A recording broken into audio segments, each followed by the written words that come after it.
So, hello guys, nandito tayo ngayon sa Grow a Garden kasi ibibigay ko na ang soft flame griffin. Nakaraan pa to at ngayon nga lang makiklaim. So, ito nga kay Chloe ni ko ibibigay itong soft flame griffin. Wait natin siyang gumalaw.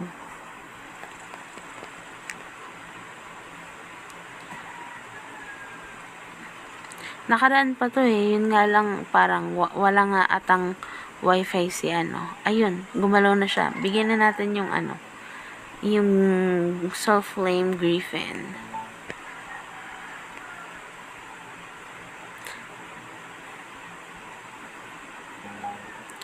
At yun na nga guys, trade completed na. Nasa kanya na yung kanyang soft flame griffin pet.